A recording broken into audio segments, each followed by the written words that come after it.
please, allow me to introduce the panel to everyone this evening. If you would hold your applause until we introduce each of the members, and then if you would welcome them to tonight's forum. Starting on the right-hand side, at your left, my right, I can do that. We have Dean Andall, who's representing the No and Measure A Committee, followed by Dave Renison, representing the San Joaquin County Taxpayers Association. Then we have Dr. Jeffrey Michael, who's the director of the Business Forecasting Center at the University of the Pacific.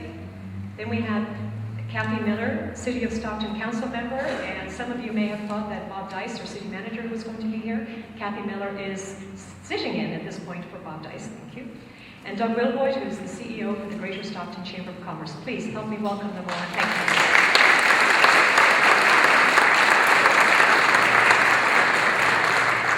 So again, starting in the order that I made the introduction, I'm going to ask the same question of each person. No, in fact, I'm going to backtrack. Each member will have 3 minutes to make an opening statement, and I will give you the microphone to do that. I think this is a very important part of the event.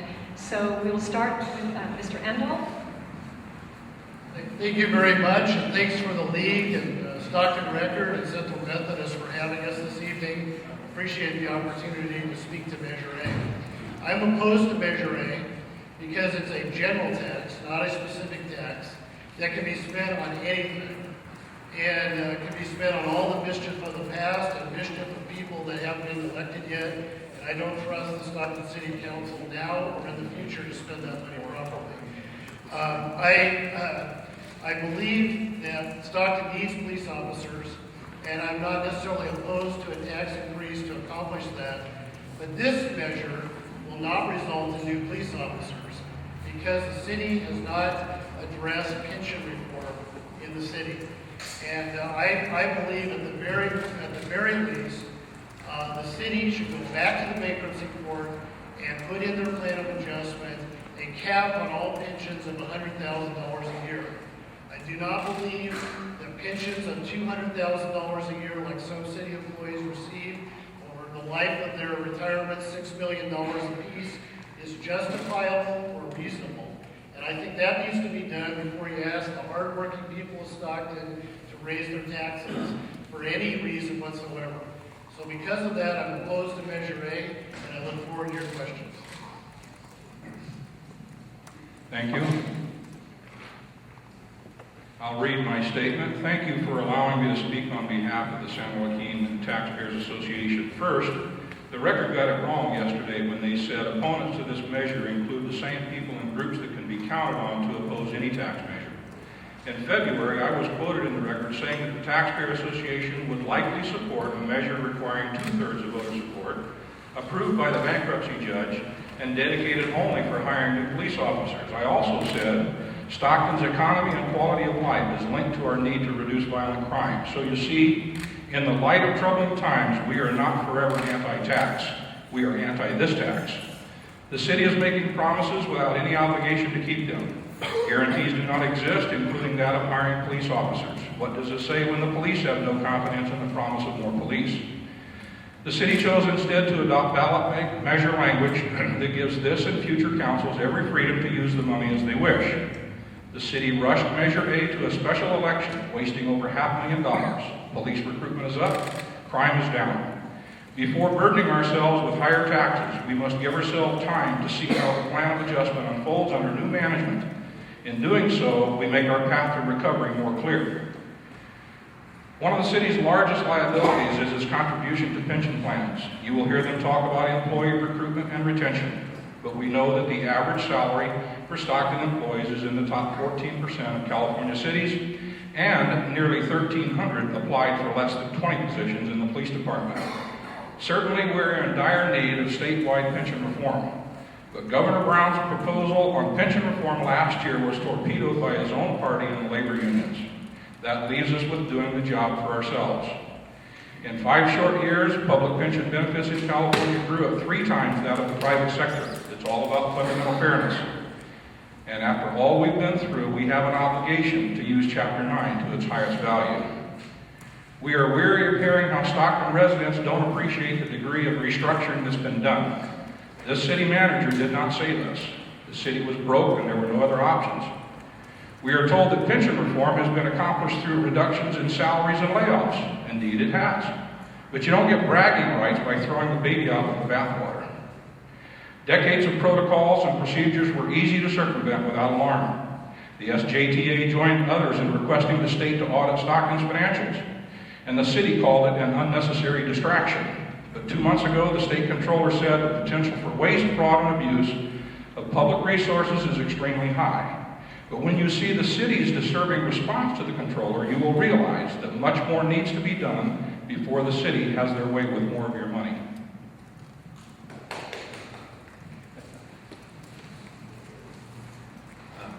Thank you. I'm Jeff Michael. I'm an economist. That means I'm here to put all of you to sleep when these guys get excited talking later on.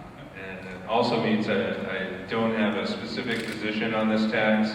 Although you hear me talk, you might get confused because I do the left hand and the right hand. So I have some comments here. It's going to start out thinking that I'm for the tax, and it's going to sound like I'm against it. It's going to sound like I'm for it again. And hopefully you'll find it informative and not just frustrating. So, I mean, I've been following this very closely for a number of years. It's part of my job at the Business Forecasting Center is to track the economy, the policy, and the things that are impacting our community. And you know, getting out of bankruptcy, the city has bills, and I've always felt that it's going to have to raise taxes in some ways, and it almost is obligated to as it exits bankruptcy. It's to pay, it's not providing adequate services. So at some point, there's going to need to be a tax increase. The question really is this that point, and is this the tax increase? Because the city has to get its financial house in order first. The resolution of the bankruptcy case is uncertain, although it is becoming more clear, especially in the past week. The city has not negotiated new employment contracts going forward, and measures A and B make new promises to voters. So the painful lesson of the past in Stockton is that the city has got to stop making commitments that it can't keep. And various stakeholders, whether they're employee unions, creditors, and citizens, need to have realistic expectations about what the cities can do and what is going to happen.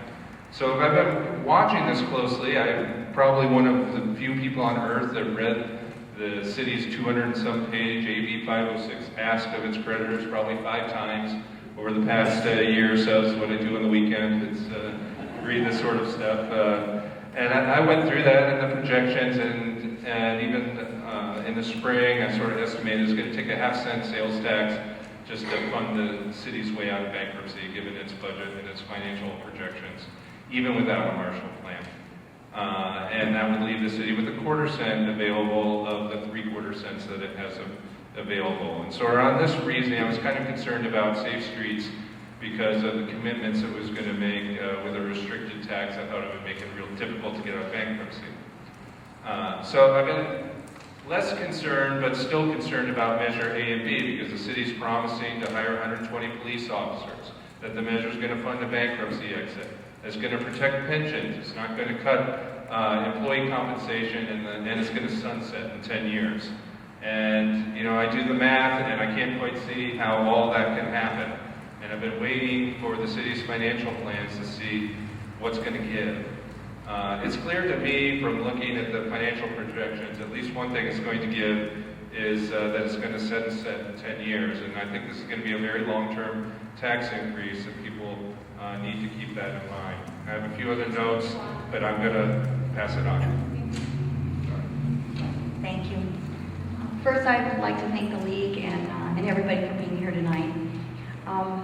I'm going to start by saying I don't really think anybody likes higher taxes. I know that I don't. But measures A and B are really about 3 things. They're about making Stockton safer by funding the Marshall Plan on crime, which includes 120 additional officers.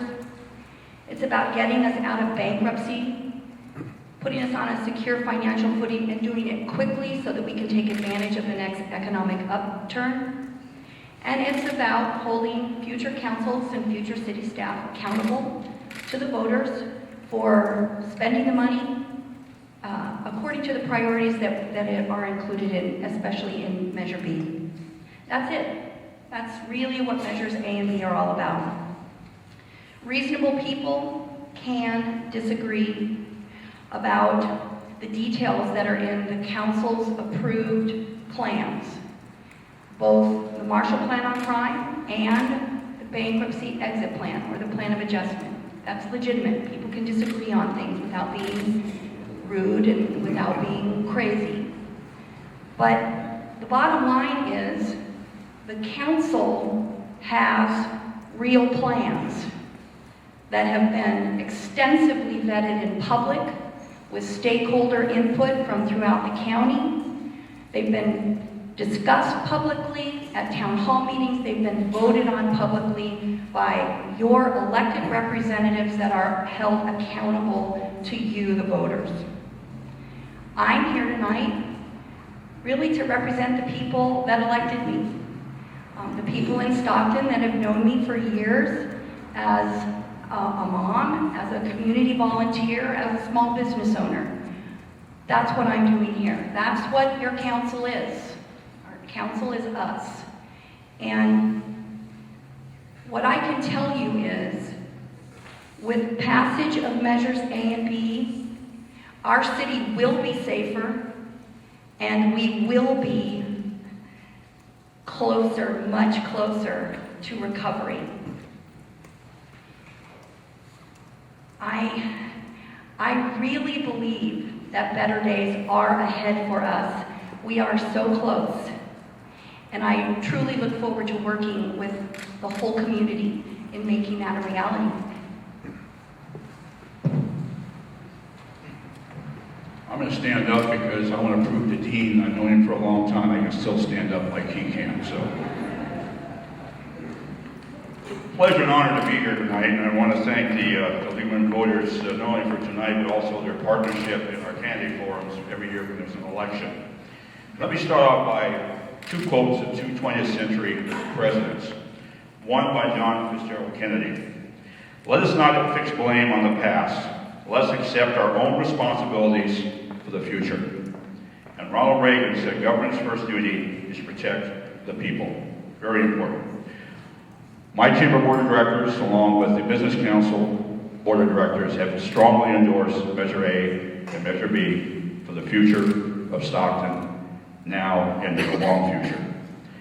But when I make decisions on my own, I'm speaking here not only as a CEO of the Chamber, an individual, I speak as a fifth-generation Stocktonian that listens to my ancestors, my great-great-aunts, my great-great-uncles, who were the children of R.E. Wilson, who came here in 1850, about Stockton.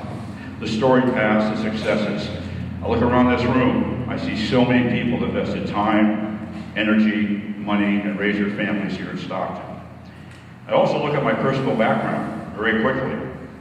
46 years of professional service to this community. First as a Stockton police officer.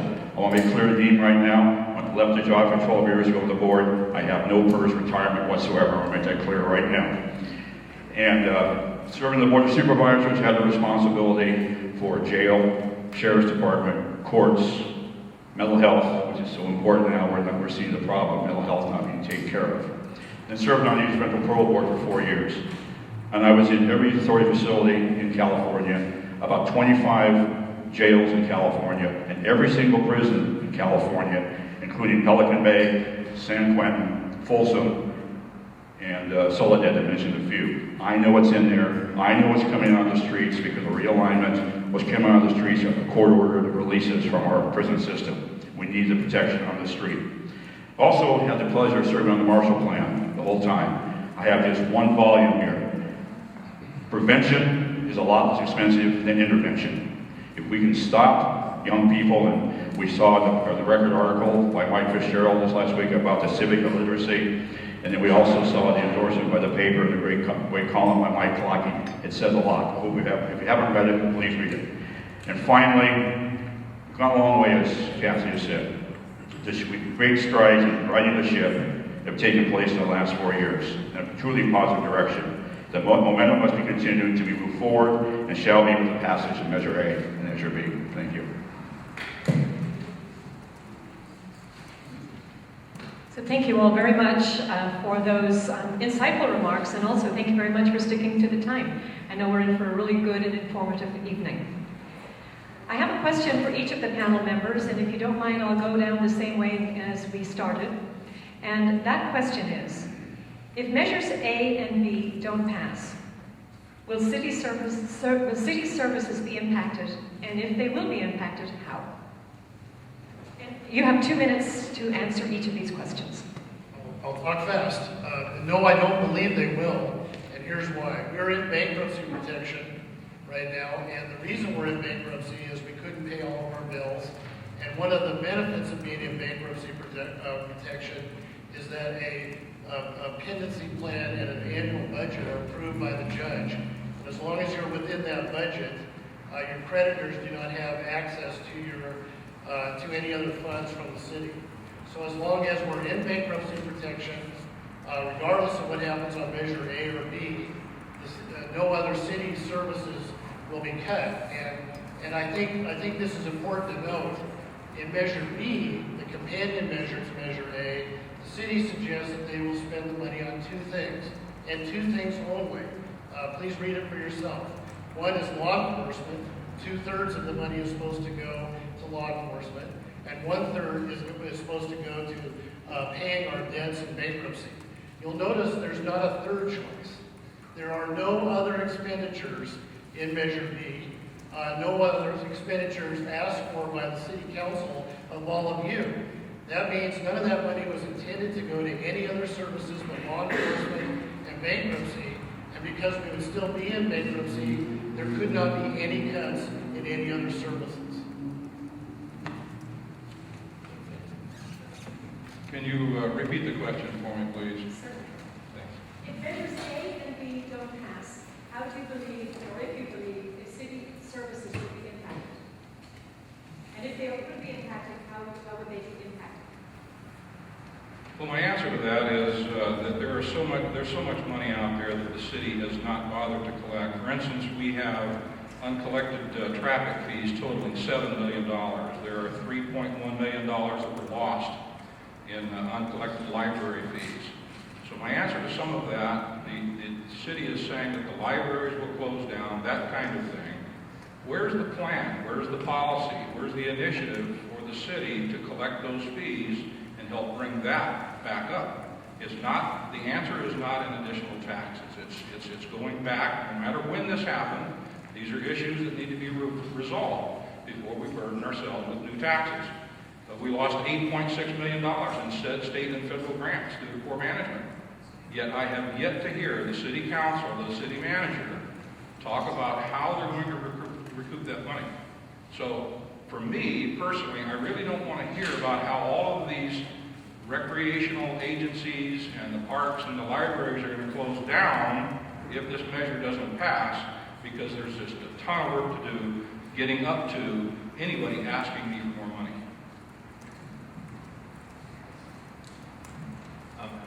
I think that that's a really difficult question to answer. I think the thing that is clear is the city will have to postpone the Marshall Plan implementation and the hiring of the police. That'll have to wait. I have no doubt the city will be back asking again for voters to reconsider for some sort of tax increase. In terms of cuts, that's really a policy decision in terms of the city council. You have to see how the revenue comes in and exactly how much will be necessary. They've illustrated, this sheet's pretty good actually. It just says that they're talking about one thing that they could do in terms of cutting libraries and stuff. I think there's a lot of options, and that would certainly be all in the hands of city council. Well, I'll give you the short answer to this one. The answer is yes. City services will be impacted if these tax measures don't pass. First of all, you don't get to stay in bankruptcy forever. Right now, the city of San Bernardino, I was on a panel with the mayor a week and a half ago. The city of San Bernardino is under intense pressure from their bankruptcy judge to come up with a realistic exit plan. It's not a protection that lasts forever. If you are not moving forward and the judge does not believe you are negotiating in good faith, they boot you out of bankruptcy protection. So it isn't a panacea that lasts forever. The numbers are accurate and they're true. $11 million would be required by the beginning of the next fiscal year. And this is in a city where we cannot afford more cuts. We're talking about all our libraries, all our recreation programs, another 14% cut to our fire department that's already been reduced by 30%. This city is already service insolvent. The people that live here deserve to have safe streets. They deserve to be able to let their kids walk to school, and to do that, you heard Dr. Michael, we would not be able to even begin implementing the Marshall Plan on Crime, and it is critically important that we get started with making our city safer. Like Dr. Michael said, that's a very, very difficult question to answer. It's easy to throw things out and see what sticks on the wall. Let me go back in history, and I won't go through all their names, but I see a John here, a John here, and a Gene here. And I worked with them at the county. I was on the Board of Supervisors. I remember in somewhere where I called at this time. John, I think you were here. John, you weren't quite with us. But in 1990, the state had its big first budget deficit. $9 billion. $9 billion. Let's see, that's just before you came to the assembly, so I'm not going to point the finger at you. It was $9 billion. That is, excuse my use of this word, that's chump change to what it's been over the last 8, 9, or 10, 12 years. That was nothing.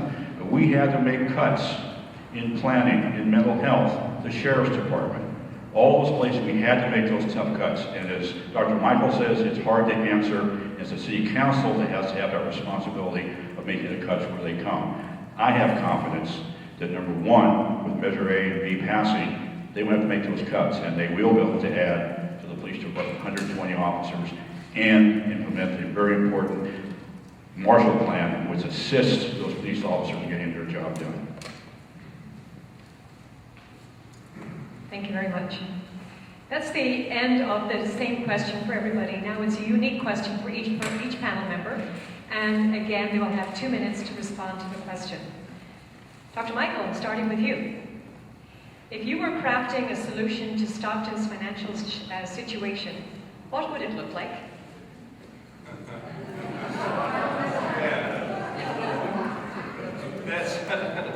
That was the one question I did not want.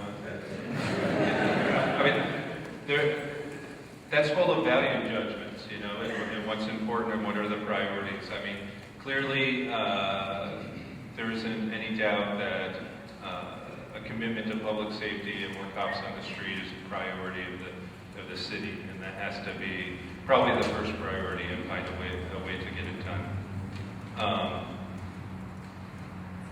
You know, I do think that,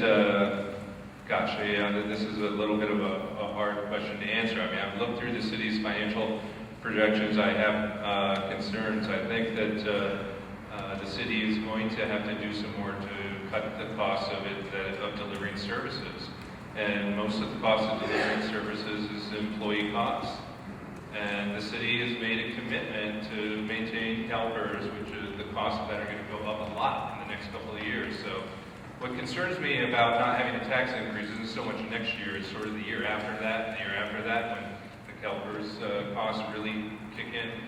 And the city's making a big sacrifice to maintain that for its employees, and I think it's going to have to hold a strict line on raises and cost of living adjustments, and some of those may have to be on hold for a little bit longer until the city improves its financial wherewithal. But the most important thing for a city is to have a high-performing government, so it needs to continue with efficiencies and its improvements to deliver services to its citizens as cost-effectively as possible. Thank you. And again, to remind you, these questions have come from the audience and also from members of the League of Women Voters.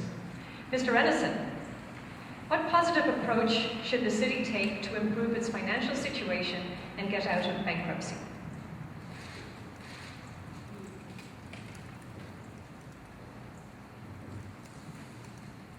Well, the positive approach is, I think, to go back to some of these things that need to be done before a new tax. This new tax is a short-term fix. The It's like giving an aspirin to a terminally ill cancer patient. It might alleviate some of the pain for a while, but it is not a long-term fix. The positive changes that need to be done is to go back and change some of the things that we've been doing. To give you an example, in one of the flyers that the city has been passing out, they say, quote, Measure A and B will enhance public confidence in local government by requiring the city's accounting practices to conform with the recommendations found in the California State Controller's report. If you remember, at one time they called that an unnecessary distraction. So also couple that with the private approach. The private approach to that is much different than what they're putting out there on their flyers, and that is simply this. The city manager said, quote, in his response to the controller, the California State Controller's office appears to be just another political operative that bayonets the wounded, that your conclusions are incorrect, that your audit does not reflect the current state of affairs, and not only are you wrong, your report is inflammatory. That is not a positive approach to getting things done. It wasn't that long ago that I told the LA Times that there have been a lot of ideas and audits that have been done that are valuable to us, but they're being shunned by the city hall. And until people get real about this stuff and respond in the right way and understand that there are people out there and state controllers that have something worth saying, nothing's going to go forward.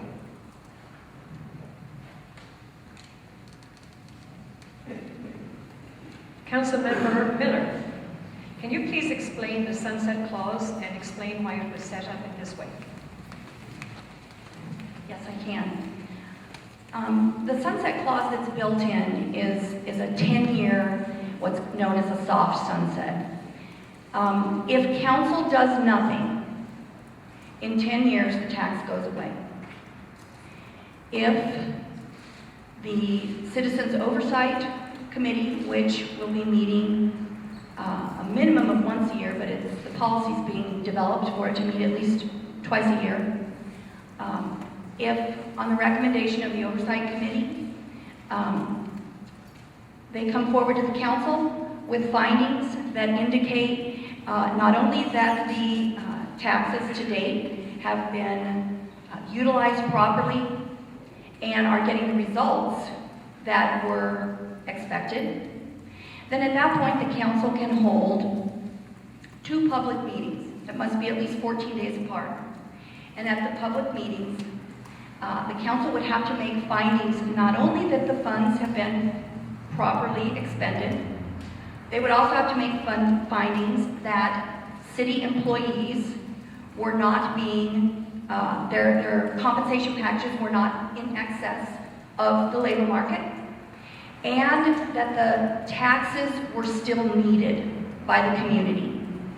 So there would be a public process, the public would be able to come, weigh in, the audits would be available, the results would be available, and the community as a whole would make the decision through their elected representatives, the council.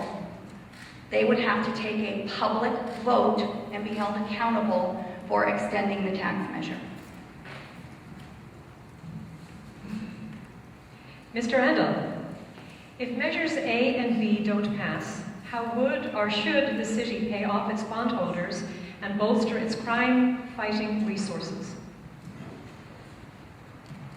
Thank you. Just to spell out some real quick things. The city council's oversight committee is appointed by the city council under Measure A.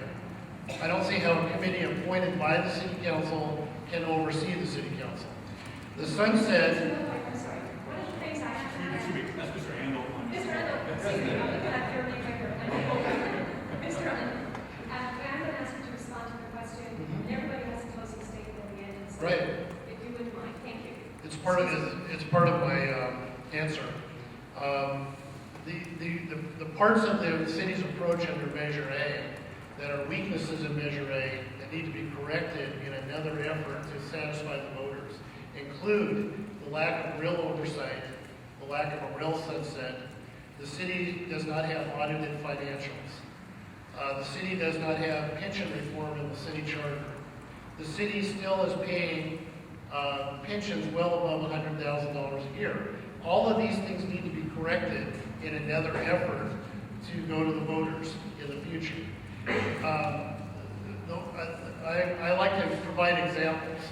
We have one city employee in Stockton who was police chief for 8 months, retired at 52 years old, and is now collecting over $200,000 a year for life.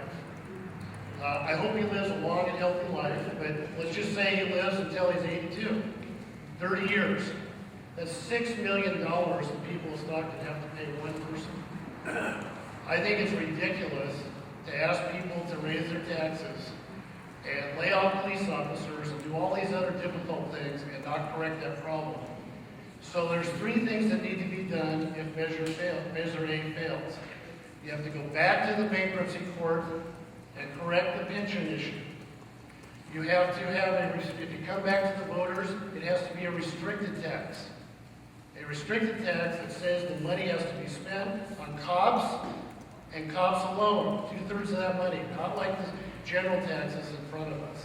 And finally, we need to have pension reform and fiscal reforms in the city charter. Thank you. And now for the other Mr. Wilhoit.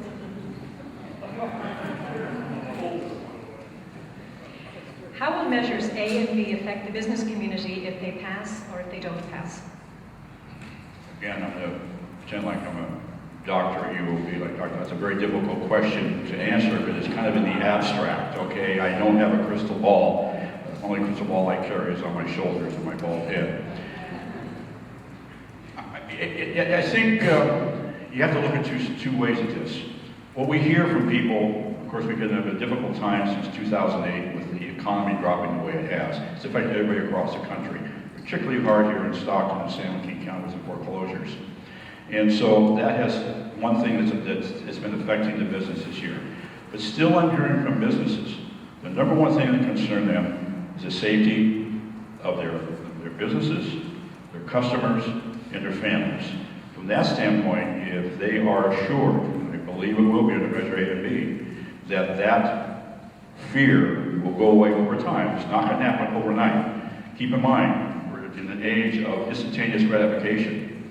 120 police officers, as Eric Jones, Chief Jones has said, by the way, is an outstanding chief, who has said, Measure A and B passes, tomorrow 8 busloads of police officers are going to be dropped off in the police department and going to be on the streets. There's a process that goes on. Now, if it fails, I think we're going to be back to what I was saying a minute ago, that we have that same fear, that same concern of the business owners who have families here in town, who live here in town, that they're not going to be safe. We have, I guess, a choice. Do we want to really move forward with an opportunity to be safe, or you want to say, well, we don't want to do that right now, and then have some tragedies take place? Councilmember Miller. Based on the actions of previous city council and city managers, why should taxpayers have confidence that these funds will be used for enhanced law enforcement?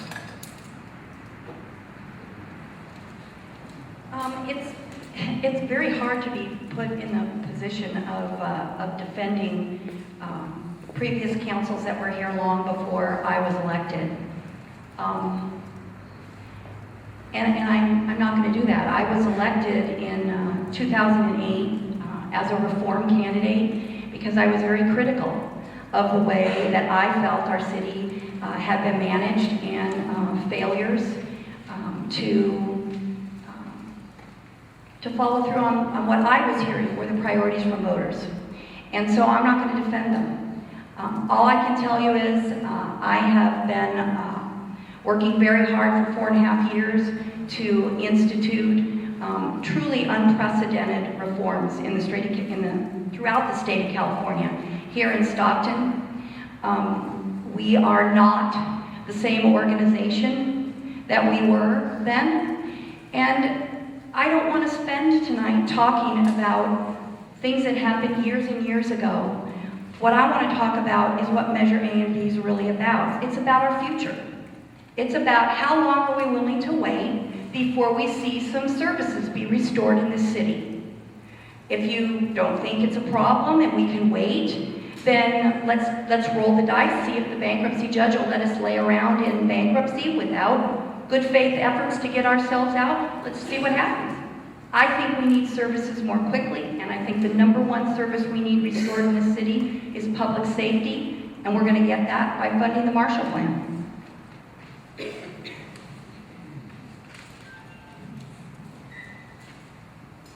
Mr. Renison, in your opening comments, you made some statement regarding how the city could fund its operating expenses. Do you have any alternative ideas to get Stockton out of bankruptcy in addition to what you had to say earlier? I didn't understand the first part of the question. I'm sorry. No, that's fine. In your opening comments, you spoke about a number of ways that you believe that there was money left on the table. And so do you have any additional or alternative ways that would lift the city out of bankruptcy? Yeah, I do. Actually, the largest of which is the pension program. But I think, sometimes we hear so much about that sometimes it just kind of bounces off of us. For those of you that are so inclined, you can go to sjtax.org and you can read a list of things that the Taxpayer Association has put up there. And I won't go into detail. There is some summary on the website. But in addition to the pension reform, we have 15 different things that we have looked at, and we've talked to other cities, and they have done this to try to help themselves out, not necessarily out of bankruptcy, but help them stretch their budget. Budget Stabilization Reserve, which is a charter mandate. Prevailing wage. Reinstituting the Sports Commission to generate revenue. The community use of school facilities. Reducing building permit costs, I alluded to that earlier. Consolidate local public safety services. I think we need to annex the county pockets into the city. Develop partnerships to manage parks and recreational areas. We need to reestablish youth curfews. We need to reduce parking enforcement costs through outsourcing. We need to place more advertisement on the city website that brings in revenue at no cost to the city. We need to increase the competitiveness of construction project bidding through the revision of the PLAs. There are economic incentive programs that have worked in the city of Dallas, for instance. Local cable upgrades worked in LaGrange, Georgia. And state assessments, and you can get some idea. This has worked in the city of Wichita, Kansas. So we're not all about just focusing on the big one, which is pension reform. We're out there trying to figure out ways. It has been said that the SJTA doesn't have any solutions. Not true. We do. We're working for the city. First and foremost, I'm a third-generation Stocktonian. Secondly, I'm the president of the SJTA.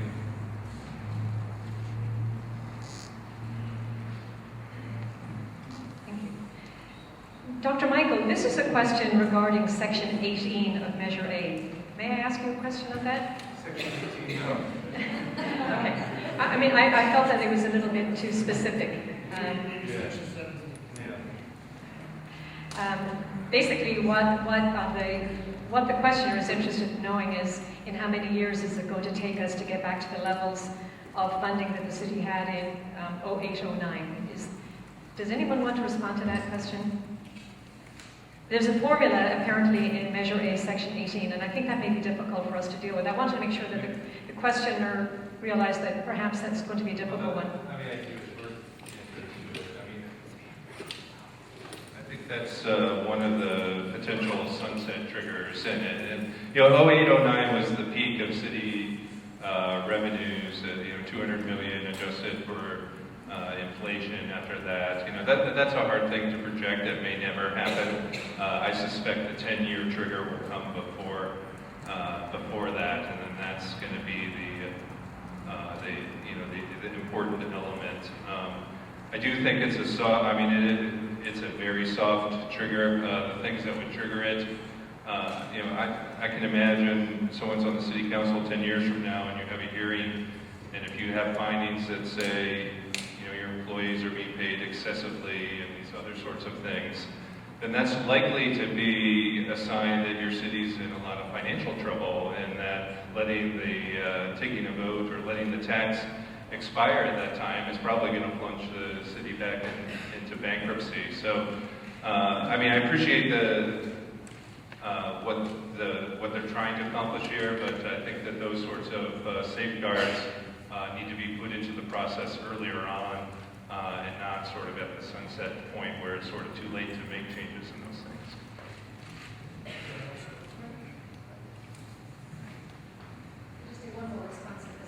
Same question. So in a mediation document that was released to the public by somebody involved in the mediation process between the city and their creditors, a 10-year budget forecast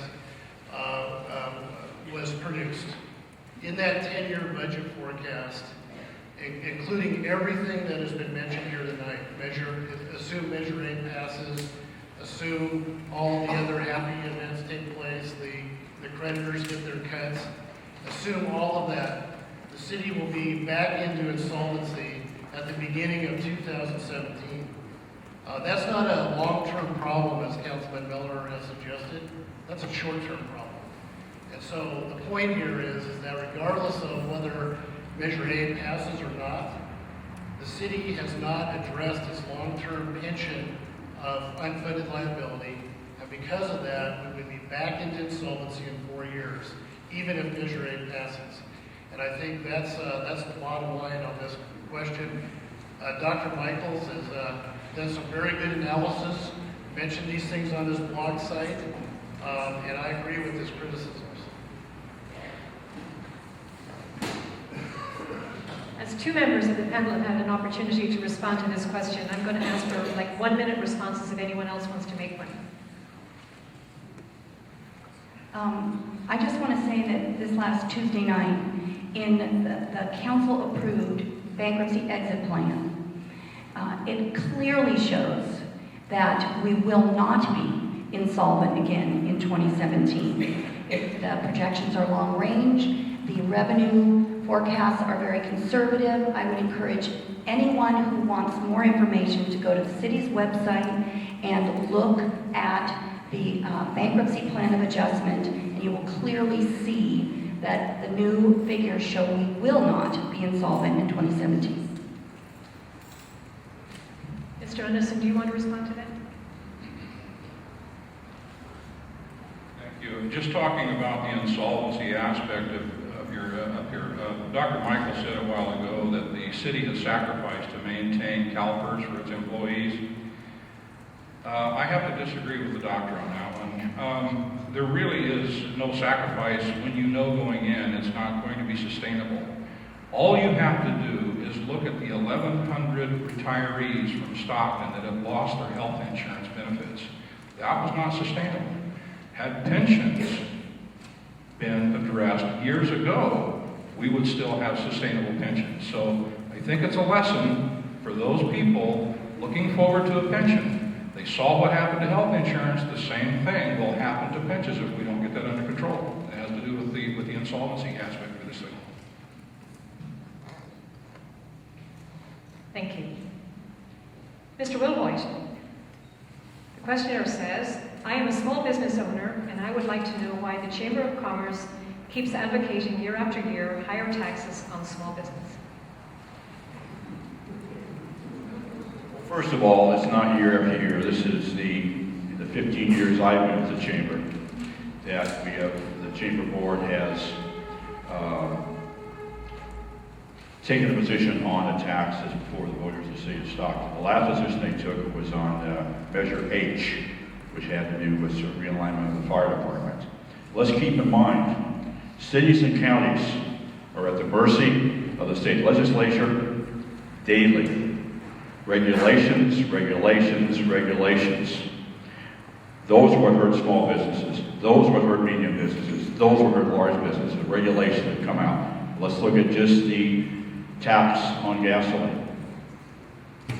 It's taxed, and the money's supposed to go to freeways and highways. Where does it go? It goes to the general fund for special interest, politics, and payoffs. So this is the first tax since I've been there in 15 years. The Chamber's endorsed because they believe it's the right thing to do. So we're back on our 2-minute questions. Mr. Antle, what is a better way of appointing the Citizens Oversight Committee? some cities in California have adopted, and some counties, I believe, have adopted systems of oversight that give one seat, ex officio type seats, so that whoever gets elected to city council doesn't get to appoint their own oversight committee. And I think that would be a better way. But my real argument against the oversight committee is it's not an oversight committee. Oversight means that you oversee the work of somebody and point and be critical of that work.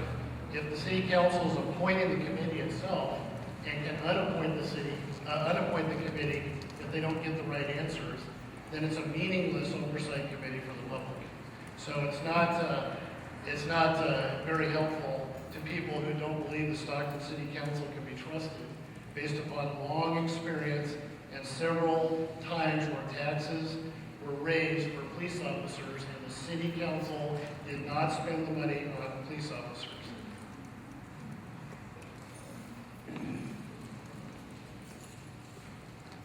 Councilmember Miller, I may have to have a little help on this question just to make sure.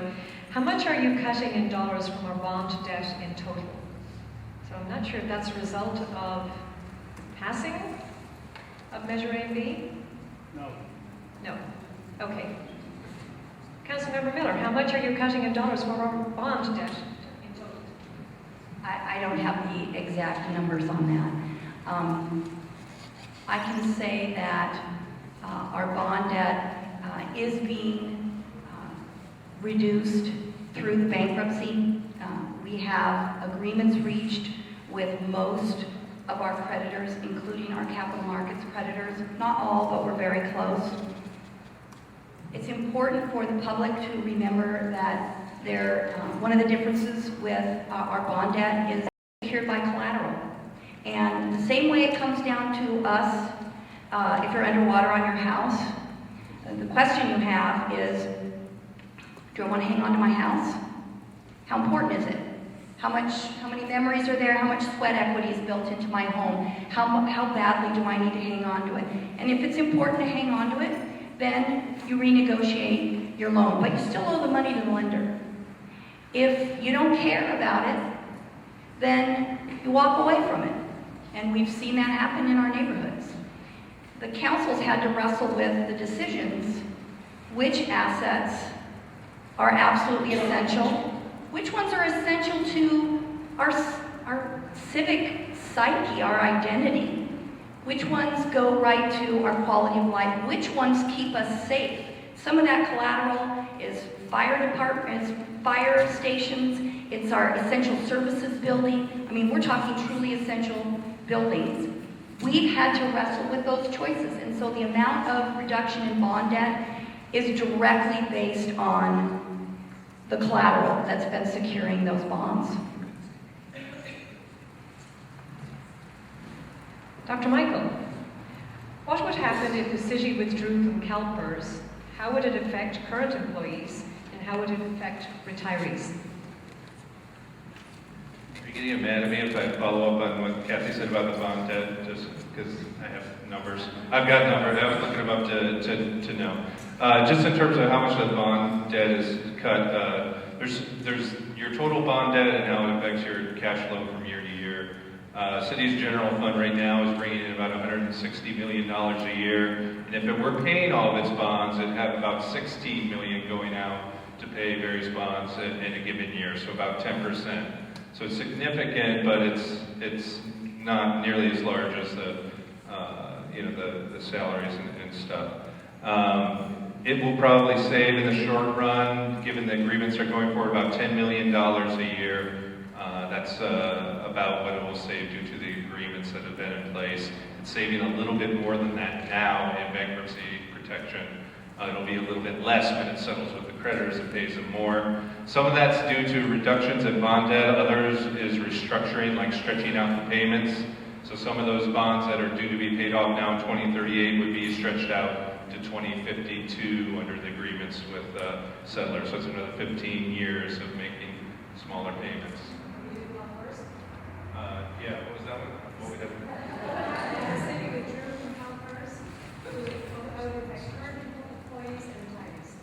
Yeah, that's these guys are, if a city tries to withdraw from CalPERS outside of bankruptcy, I know the answer to that, is that you immediately have to basically fully fund your pension system at a relatively low interest rate. And in Stockton, that would mean, a $1 billion payment, which it couldn't possibly make. And so within the current rules of the system, the only cities that are actually even considering trying to quit CalPERS are very wealthy cities like Carmel, and they're even having a hard time figuring out how to finance it because of the terms of the agreement. If Stockton were to try to quit it within bankruptcy, I think that we would have a precedent-setting legal case. I don't know how a bankruptcy judge would view a proposal to restructure CalPERS, as the gentleman here say. I think we'd be kind of rolling the dice with that. I do have a follow-up question directly for you, Mr. Edison, on the same issue, so perhaps... Yeah, but actually, let me ask this question, and it may just put you right in the place where you want to be. How exactly do you, No 1A, propose the city can legally extract more PERS reform from the system without losing employees? So basically, you're going to be talking about PERS. Well, I think it's telling that the salaries of the employees of the city of Stockton are in the top 14% of cities nationwide. So I would tag on to that other question, and it kind of goes with this one. My opinion is how it would affect the city employees. It would put them in line with other cities. Instead of having so much excess as been voted in years gone by, it would save our city. We have the protection of bankruptcy. I've been quoted in the paper as saying it would be a shame to waste a perfectly good bankruptcy. We have a bankruptcy judge that's handling this that says CalPERS is a garden variety creditor that bears risk of loss. I think it's time to do it. If not now, when?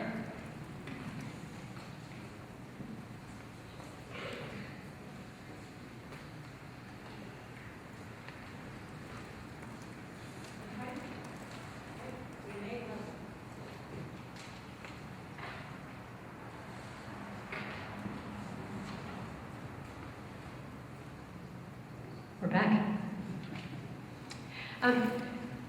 We do have actually a disproportionate number of questions for Councilmember Miller. We are trying very hard to make sure that we give equal access to the no and the pro and cons to the questions here tonight. So, but this is another one for you, Councilmember Miller. Why is the 2012 Comprehensive Annual Financial Report not available yet? It is 10 months late. As with all of our financial reporting over the last few years, they've been held up by the fact that councils insisted on making sure that they were accurate, that we had accurate information to give to the outside auditors. Decisions were made that were hard to delay so that we could have confidence in the financials that have been produced.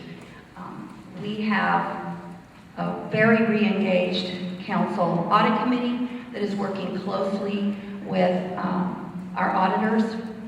We've conducted and completed an audit of internal controls and reviews, which was very, very important before we could move on. It's hard to fix a problem when you don't know the scope of the problem. And council has approved a plan of correction that is already on the way to being implemented. Mr. Wilhoit, is Measure A a special tax or a general tax? And do you know what percentage of approval is required for each? And there's kind of a second part to the question. And if you really want more police on the streets, why did you not ask for a restrictive tax?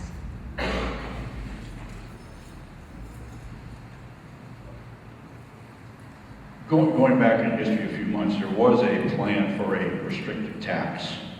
It was just, as I said, kind of throwing mud up against the wall, trying to see what would stick. And the council did its due diligence. And going to the general statute takes a 50% plus one vote. With the Measure A, Measure B language, it's as much as humanly possible, and there's a lot of things out there that could affect it, that guarantees that money will be used for what it's set for. Again, there's a difference between the general and the restrictive tax. The first measure that was brought forward was a restrictive tax, but it didn't do a darn thing for the overall problem of the city of Stockton. Mr. Redison, if measures A and B pass, what is our responsibility as citizens of Stockton? So if they pass, what are the responsibilities of the citizens? Well, if they pass, I think the real responsibility is to figure out what the oversight is going to be. Proposition 39 in 2000 is a state proposition that requires all general obligation bonds and school bonds to have an oversight committee. Those committees are typically appointed by the trustees of the school board, let's say. And much like Dean said tonight, this citizen oversight committee, as far as we know at this point, will be selected by city council members. So some kind of a mechanism needs to happen to where there is, let's say, all right, let's just say it, a person from a taxpayer association, a person from a labor group, another person from the Chamber of Commerce, this kind of thing. And not all of the big organizations. There's a lot of faith-based organizations that have been doing a lot of things in this city. I think they need to have a seat at the table. And I will say this, all due respect to Chief Eric Jones, I love the guy. I think he's doing a fantastic job. But something that hasn't been said in the record that I wish would be said, that is the faith-based organizations and the churches have been doing a lot of praying for Stockton. And that, in my opinion, is one reason why the crime is down. I had to get that in there. Thank you. Councilmember Miller, why are you willing to give up on Oak Park and the golf courses and not the arena and the parking garages? Well, first of all, we have not given up on Oak Park and the golf courses. Negotiations will continue, very active negotiations. They'll continue for the next several months. It's our hope that we will come to an agreement with the creditor. The reality is those facilities don't have a lot of value to the creditor, and they do have a lot of value to us as a community. So we're very hopeful that, especially now that we've reached agreement with most of the other large capital markets creditors, and we've filed our plan, we're very hopeful that they will be more motivated to negotiate and to come up with a reasonable restructuring of that debt. Mr. Randall, this is a longer question. What is your legally viable plan that gets the city back on solid financial footing, including building reserves, replacing fire trucks, etc., and maintaining a viable city workforce, and adding more police officers? And do that all in a minute and a half. So I think there may be some confusion about how far my opposition and others go towards the city's strategy to get out of bankruptcy and hire new cops. I think there's a lot more consensus in the community than is commonly known. No one is suggesting that it hasn't been difficult to get to where we are, that all of these changes that have been made have been heart-wrenching, difficult, many sacrifices by many people. And I admire anybody who's been partaking in that. It's been a lot. It's cost us as taxpayers an enormous amount of money, well over $15 million in lawyers and financial advisors. So that part of it, I don't believe there's any disagreement over that. I also believe that the people of Stockton, if they agree on anything, they agree that we need more police officers. We're dying for police officers. But I've been at this for a long time. I watched the city council support the utility tax and say they were going to hire more police officers. We have fewer police officers today than when the utility tax went up. I watched the Chamber of Commerce and others suggest that we raise the sales tax on Measure W and to hire more police officers. We have fewer police officers today than we had when Measure W passed. And so I don't think we can trust the city council on a general tax, this city council, any other city council, because they have other priorities. Therefore, we need a restricted tax. Measure A could be exactly the same. Exactly the same. You could put 2/3 in law enforcement, and you could put 1/3 in bankruptcy, just like Measure B says Measure A would be spent. But you make it a restricted tax, so it's legally binding. And we don't have to trust the Stockton City Council ever again to deliver the police officers they promised. Thank you. It's now time for us to have our closing statements. And what I'm going to do is actually start from the sides and work into the center.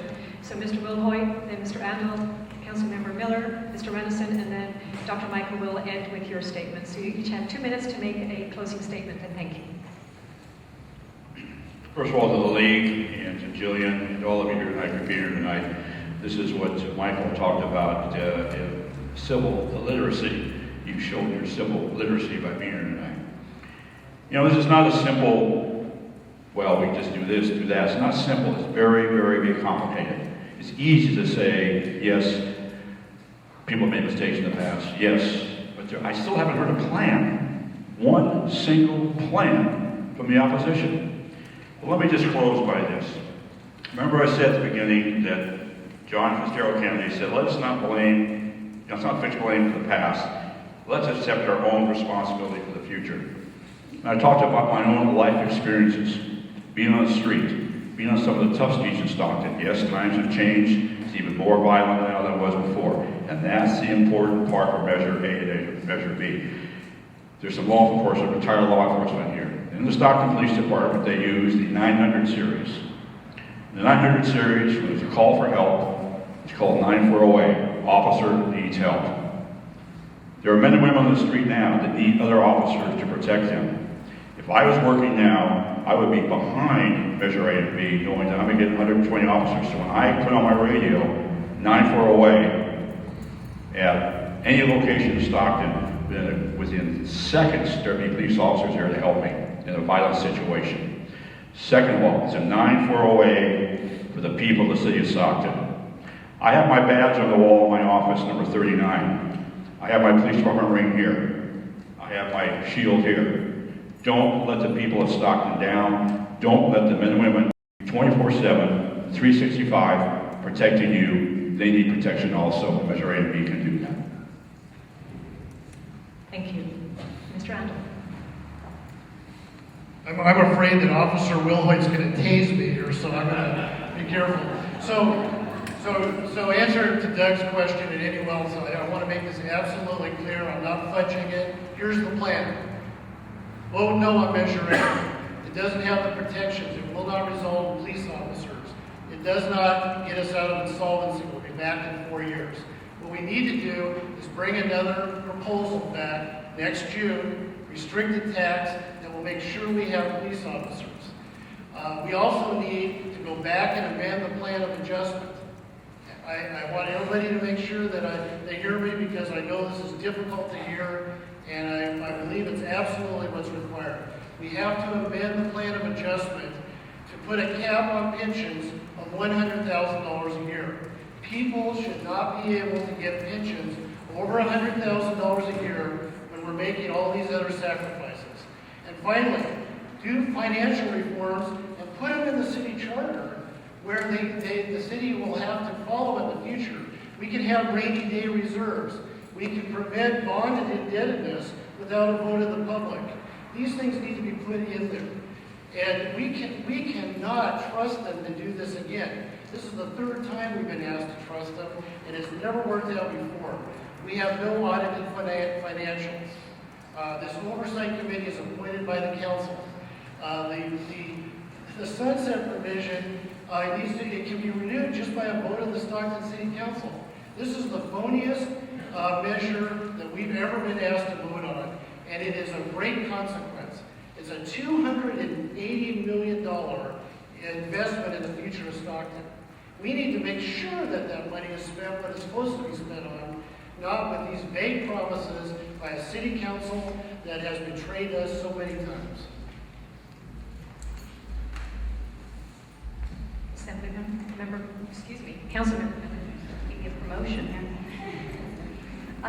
First of all, not trusting council members that have betrayed everybody over and over and over. I've only been in office for 4 years. This is the first time I've ever been elected to anything. I come from the neighborhood. I am a small business owner. I'm a mom. I am not a professional politician. I agree, Mr. Andal has a long history. He's been around a long time. Mr. Andal has been saying no for years and years and years. And saying no is not a strategy. Saying no is not a plan. Saying no to measures A and B will shut down this city. I have been out walking precincts in my neighborhood and in your neighborhoods, and I've been talking to people about measures A and B. Nobody is talking about pensions for city employees. Nobody. What people in this city are talking about is the fact that they can't let their kids go out for an ice cream cone after dark, and they can't let their teenagers go to the mall at night anymore, and they're afraid to let their children play in the front yard of their homes. That's what people are talking about. This city needs more revenues if we are going to fund the Marshall Plan on Crime, and this city needs to be safer. And the Marshall Plan on Crime is going to do that for us. A general tax gives us the financial stability to make sure that the money for the Marshall Plan will be there for the long term. That's why we need to pass it. Mr. Renison. The so-called 10-year sunset will not return to the voters. More than half of the voters citywide are needed to approve this tax, yet only 4 votes of city council members not yet elected can extend it forever. Decisions on $90 million in cuts were made because we were broke and had no options. But the most difficult decisions are made when you have money, and you still have the will to say no, even if it costs you votes. So even if you believe the promises by this council, they can do nothing that restricts those councils yet unknown. I recently told the LA Times that many ideas and audit findings that have real value have been shut by this city hall. We are offended with the pushing back that has become commonplace on residents, council members, state controllers, and others when they disagree. Building permits are nearly 40% higher than the average of all San Joaquin cities. Uncollected traffic fees total $7 million. $3.1 million was lost in uncollected library fees, and we lost $8.6 million in state and federal grants due to poor management. I ask the city tonight, what are you doing right now to recoup this money? Regardless of when these things happen, these and other issues need to be resolved before we are burdened with higher taxes. The city's budget forecast used in mediation shows that even with the sales tax hike, the city will become insolvent again in 2017. Now they tell us that the city changed those numbers because they didn't trust the CalPERS data. So we ask, since CalPERS has the exclusive authority to set contribution rates, why is the city using their own numbers that show a lesser burden? Was misinformation given then or now? The exhibit to the council-approved disclosure statement on October 3rd includes this, quote, the city's professional advisors have not independently verified the financial information and make no representations or warranties as to its accuracy. Not much has changed, and we urge you to vote no on Measure A.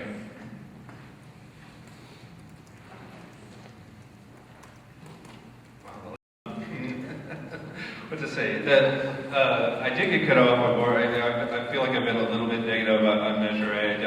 I did get cut off on a positive note on Measure A in my opening statement because I was too windy. And that is that the settlements that were just released last week, including with the city's largest bondholder, Assured Guarantee, the city did reach a settlement with it that depends on Measure A passing. And since I spent most of my afternoon reading the fine print on that settlement, I want to say something about it.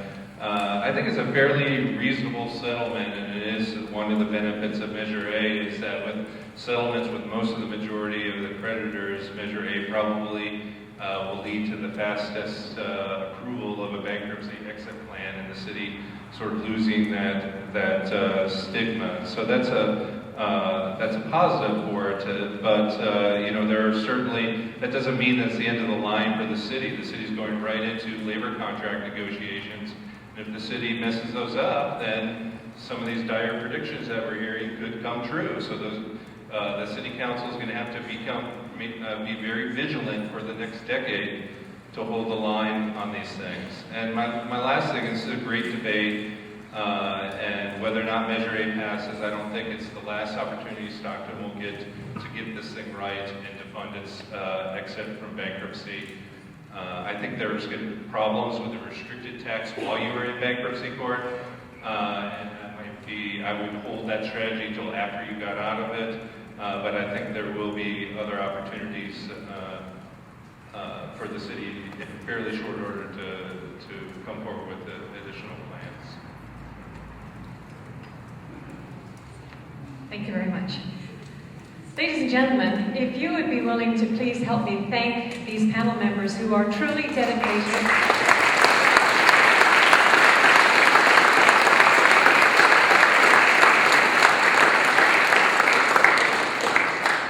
Please also help me thank the League of Women Voters, who really and truly want to make sure that we hear both sides of what is going on in our community. League of Women Voters.